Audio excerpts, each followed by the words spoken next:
আসসালামু আলাইকুম প্রিয় ভিউয়ার্স, আজকে আলোচনা করব ইউটিউব ভিডিও ডিলিট করলে আসলেই কি কোনো সমস্যা হয়, ওয়াচ টাইম থাকে, সাবস্ক্রাইবার ওই ভিডিওতে যে সাবস্ক্রাইবার হয়েছিল সেটা কি থাকবে, ভিউ যেগুলো হয়েছিল সেটা কি থাকবে, এই বিষয় নিয়ে আজকে আলোচনা করব।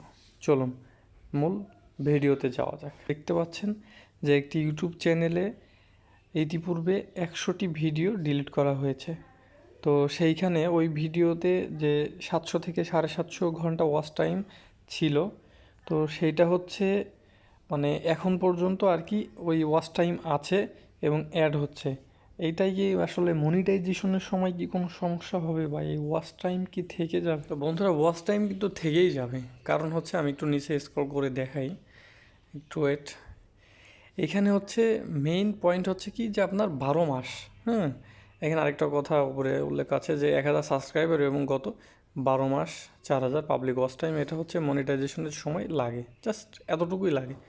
মানে 12 মাসের ভিতরে 1000 সাবস্ক্রাইবার এবং হচ্ছে 4000 ঘন্টা ওয়াচ টাইম আপনাকে মানে পূরণ করতে হবে আর কি। এটা হচ্ছে ইউটিউবের শর্ত।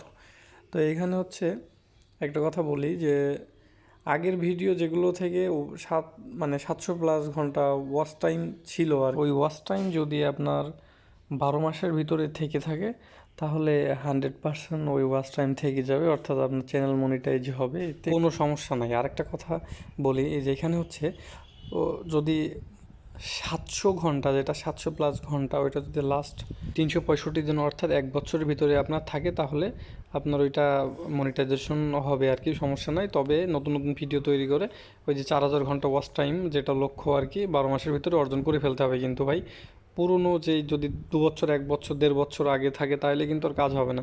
মানে বা আপনার হচ্ছে 365 দিনের ভিতরে থাকতে হবে। তাই বন্ধুরা, দ্রুত নতুন নতুন ভিডিও আপলোড করুন এবং 4000 ঘন্টা ওয়াচ টাইম পূরণ করুন এবং 1000 সাবস্ক্রাইবার অর্জন করুন। তো ভালো থাকবেন সবাই, সুস্থ থাকবেন। আসসালামু আলাইকুম।